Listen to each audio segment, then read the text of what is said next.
अच्छा ठीक है, तो क्या सोच कर गए थे, क्या काम, जैसे ड्राइवर बनेगा सर, क्या हमारी तो मजदूरी करेगा? वहाँ पे जिस तरह सर वो उसको बुलाया फुसलाया, पहले कुछ उसको तो बताया होगा कि ये काम होता है, इतनी सैलरी होती है, कुछ तो दिखाया होगा। उसने उससे पहले सर वहाँ पे एक जिम में काम करता था सर। वो जैसे क्लास में था, क्लास में जाने के बाद अपना स्टडी करता था, 1-2 घंटे की क्लास वो लगाता था। लगाने के बाद वहाँ पे कोई जिम का काम था सर, उसको वहाँ पे कर रहा था। अच्छा ठीक है, बात हो रही थी हमारी, कोई दिक्कत नहीं। अच्छा, बोला बॉडी ठीक है, भी सही थी हाँ हाँ उसकी? बिल्कुल ठीक है, शरीर फिट फाट था? बिल्कुल ओके है सर, ये देखो बिल्कुल ओके है, बिल्कुल ओके है। हाइट।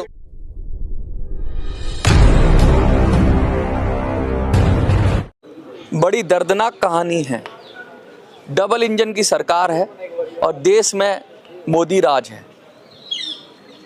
दूर सुदूर भारत से हजारों किलोमीटर दूर एक युद्ध चल रहा है, पता तो होगा ही आपको, रसिया और यूक्रेन का युद्ध चल रहा है। उनकी आपसी लड़ाई है, अपनी लड़ाई है। कौन लड़ रहा है, कौन हार रहा है, कौन जीत रहा है, किसको जमीन चाहिए, उनका अपना विषय है। लेकिन उनकी कहते ना, दो चक्की के पाटों के बीच गेहूं के साथ घुन भी पिस जाता है। तो ये क्यों हो रहा है ऐसा कि भारत के बच्चे इस रसिया और यूक्रेन की लड़ाई में पिस रहे हैं? और हरियाणा का हमने एक केस अभी थोड़ी देर पहले बताया, एक और ऐसा ही केस आया है। ऐसे बच्चे, युवा बच्चे जो अपना पढ़ने के लिए गए, अचानक क्या होता है, उनके चारों तरफ कुछ लोग बैठ जाते हैं और उनको सपना दिखाते हैं अच्छी सैलरी का, सपना दिखाते हैं अच्छे जीवन का, सपना दिखाते हैं चमक दमक का, सपना दिखाते हैं जीवन की सुरक्षा का, और भेज देते हैं कहाँ? युद्ध क्षेत्र में। और युद्ध क्षेत्र में भेजकर फिर वो लापता हो जाता है, उससे एग्रीमेंट साइन कराते हैं। और जो नागरिक पढ़ने के लिए गया था, अगर भारत सरकार ने उसको भेजा है, इजाज़त दी है, और रसिया ने उसे स्टडी वीज़ा के लिए बुलाया है, तो युद्ध क्षेत्र में क्यों उसको ले लिया गया? और क्या वो स्वतंत्र था उस फैसले को लेने के लिए? इन्हीं सब प्रश्नों पर प्रश्न उठ रहे हैं। और इस पर एक बात और हो रही है, सबसे बड़ी बात, कि लगातार जब ये बात हो रही है तो कुछ लोगों की वहाँ से, लोग जब डरे, जब लोगों को वहाँ से डेड बॉडी आने लगी, हरियाणा में आई, देश में आ रही हैं डेड बॉडियाँ, आ रही हैं, सब आ रहे हैं, लेकिन वो आदमी नहीं आ रहा है जो आदमी सकुशल हो। तो लोग डरे हुए हैं, अपने परिवार के लिए चिंतित है, अपने भाइयों के लिए चिंतित है। और ऐसे ही कुछ लोग हमारे साथ हैं। क्या नाम है आपका? सर मेरा नाम रविंद्र कुमार है। रविंद्र जी, कहाँ से आए हैं आप? मैं करनाल से आया हूँ सर। रविंद्र जी, कौन है आपका अपना जो कि रसिया में है? रसिया में सर हमारा छोटा भाई है।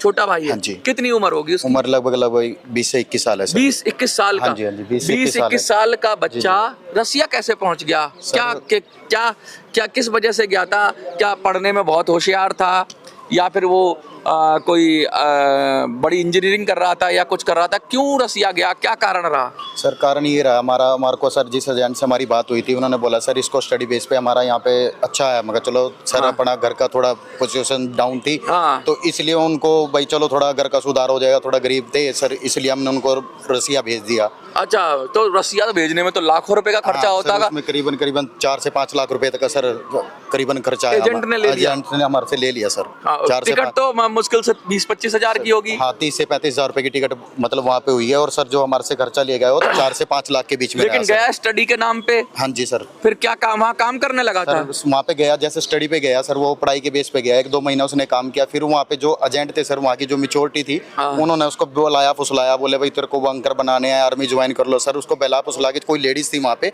उसने उसको टारगेट किया। अभी एक और हमने केस आया, उसमें भी लेडीज थी। आपके भी केस में लेडीज थी? वो लेडीज थी, उसने उसको, कौन है वो औरत? पता नहीं सर, उसका भी एजेंट बता रही है सर। वहाँ पे कोई एजेंट है, वो बच्चों को आर्मी ज्वाइन कराती है, उनको बहलाया फुसलाया, वहाँ पे उसको टारगेट किया कि भाई आप है ना ऐसा करो, आपको 4 लाख रुपए तो कुछ पैसे दे देंगे, कुछ आपके अकाउंट में आएंगे।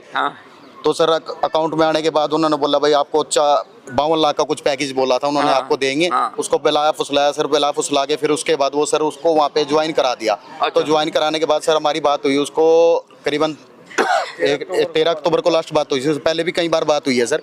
तो उन्होंने बोला मैं ठीक हूँ भाई, मैं अभी यहाँ पे बंकर बनाने हैं मैं, और कोई अच्छी सिचुएशन नहीं है भाई, 1-2 घंटे के लिए ये काम करना पड़ेगा, उसके बाद आप फ्री रहेंगे। लेकिन अब कोई संपर्क नहीं हुआ? अभी कोई सर 13 तारीख को हमारा लास्ट संपर्क हुआ था, उसके बाद कोई संपर्क नहीं हुआ सर। अच्छा, ये एक बात बताइए, जब यहाँ से गया होगा स्टडी वीजा पे, तब भी तो कोई काम सोचा होगा कि इसके अलावा कुछ काम करेंगे, क्योंकि जीवन चलाने के लिए 5 लाख रुपया तो नहीं होगा, रसिया में काम करेंगे। क्या ये सोच के गया था कि आर्मी का काम करेंगे? नहीं सर, ऐसा कुछ नहीं सोचा। वहाँ पे सर कुछ नहीं, वहाँ पे तो जॉब। आपका कौन है? भाई है जी, छोटा भाई है। अच्छा, आप भी इन्हीं के साथ? हाँ जी साथ ही। अच्छा ठीक है, तो क्या क्या सोच कर गए थे, क्या काम, जैसे ड्राइवर बनेगा सर, क्या? हमारी तो मजदूरी सोच करेगा? वहाँ पे जिस तरह सर वो उसको बुलाया फुसलाया, पहले कुछ उसको तो बताया सर, होगा कि ये काम होता है, इतनी सैलरी होती है, कुछ तो दिखाया होगा। उसने उससे पहले सर वहाँ पे एक जिम में काम करता था सर। वो जैसे क्लास में था, क्लास में जाने के बाद अपना स्टडी करता था, 1-2 घंटे की क्लास वो लगाता था। लगाने के बाद वहाँ पे कोई जिम का काम था सर, उसको वहाँ पे कर रहा था। अच्छा ठीक है, बात हो रही थी हमारी, कोई दिक्कत नहीं। अच्छा, हमने बोला बॉडी ठीक है, भी सही थी हाँ उसकी? हाँ बिल्कुल ठीक है, शरीर फिट हाँ, फाट था? बिल्कुल ओके है सर। ये देखो बिल्कुल ओके है, बिल्कुल ओके है, हाइट तो ओके है, बिल्कुल ओके है सर। तो ऐसे जानबूझ के टारगेट किया जाता है जिनका शरीर फिट बिल्कुल, फाट बिल्कुल हो, सर, इसको जिम में काम कर रहे हो, बिल्कुल, कहीं बिल्कुल। मजबूत कटकाठी के हो, बिल्कुल, ऐसे बिल्कुल। लोगों को पहले से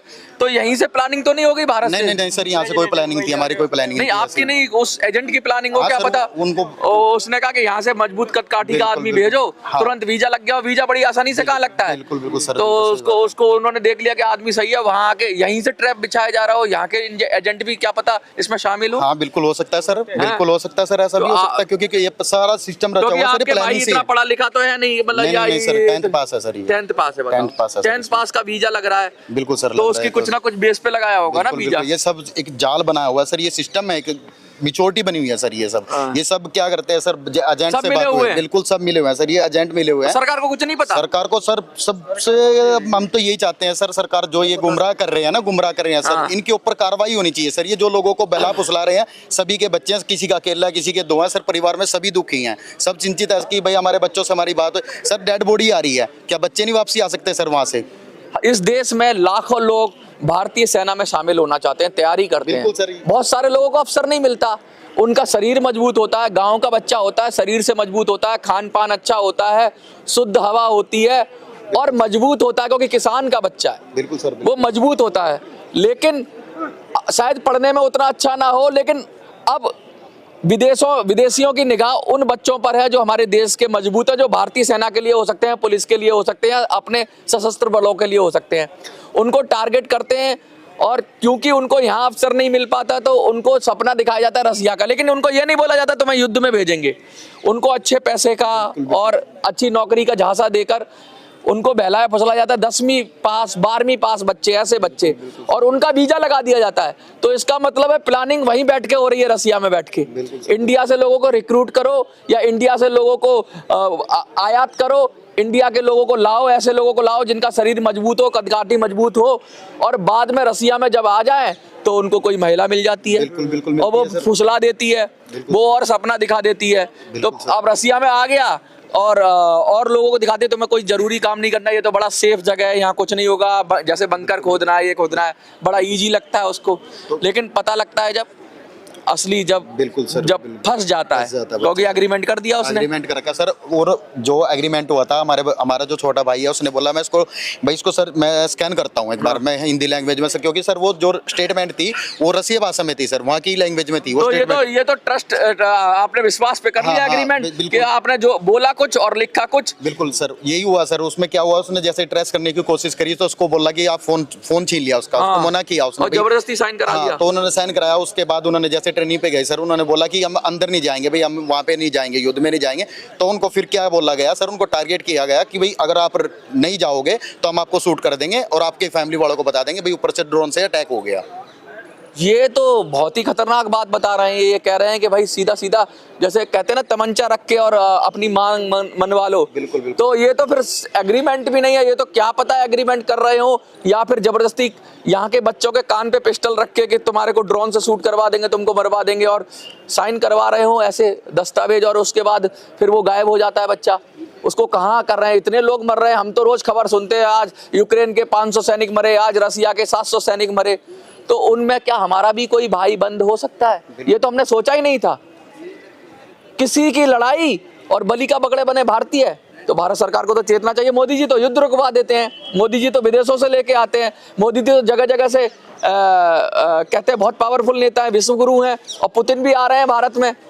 ये मुद्दा बड़ा संगीन है, ये मुद्दा बड़ा गंभीर है। क्या मोदी जी से कुछ कहना चाहेंगे? बिल्कुल सर, कहना चाहेंगे हमारे मोदी सरकार से सर यही रिक्वेस्ट है कि भाई हमारे बच्चों को सेफ लाया जाए। जितने भी बच्चे भारतीय जितने भी बच्चे गए हुए हैं सभी को बिल्कुल सेफ लाया जाए सर। हमारी सब मोदी सरकार से यही रिक्वेस्ट है और हाथ जोड़ के रिक्वेस्ट है सर, जितने बच्चे गए हुए हैं वहाँ पे सबको ही सर सुरक्षित और उनके फैमिली वालों को सौंपा जाए सर। देखिए बहुत बड़ी बात है मोदी जी, आपकी नाक के नीचे ऐसा नहीं होना चाहिए। आपके पास आईबी है, आपके पास रॉ है, आपकी इंटेलिजेंस कहाँ है? ये जो बच्चे जा रहे हैं 10वीं पास 12वीं पास, ये बहुत बड़े पढ़ाई लिखाई में उस्ताद बच्चे नहीं है। भारत सरकार को नहीं पता होगा जब दस्तावेज जमा करने आता होगा भारत के जो विदेश में भेजने वाला कार्यालय है वहाँ पे भी तो संपर्क किया जाता होगा, यहाँ से भी तो कुछ क्लियरेंस मिलती होगी। तो वो नहीं देख रहे कि वो बच्चे ये मजबूत काठी के क्यों जा सकते हैं रसिया में, क्योंकि पढ़ने का मतलब तो अलग ही होता है, वो बच्चा अलग ही होता है पढ़ने वाला। यूक्रेन के बच्चे थे जो पढ़ने गए थे, अपनी डिग्री लेने गए थे, डॉक्टरी करने गए थे, लेकिन ये बच्चे तो 10वीं 12वीं पास हैं, ये क्यों जा रहे हैं रसिया? और ये रसिया यहाँ से बरगला के लिया जा रहा है, एक पूरा नेटवर्क है। ये नेटवर्क में भारत के एजेंट भी शामिल हो सकते हैं, रसियन एजेंट भी शामिल हो सकते हैं, और क्या पता सरकारों, रसियन सरकार की तो हम कह नहीं सकते, भारत सरकार की तो हम कह नहीं सकते, क्या पता कौन शामिल हो। ऐसे बच्चों की जान नहीं जानी चाहिए और इन विषयों को भी गंभीरता से रखना चाहिए, उठाना चाहिए। हम तो यही कहेंगे कि एक एक जान भारतीय की एक जान कीमती है, क्योंकि अपने नागरिक की सुरक्षा अगर हम नहीं करेंगे तो फिर दुनिया में हमारी इकबाल क्या, हमारी बुलंदी क्या, हमें क्यों कहेगा कोई विश्व गुरु जब हमारे नागरिक सुरक्षित नहीं है। आपको क्या लगता है कमेंट में लिखिए। देखते रहिए मिनी संसद। धन्यवाद।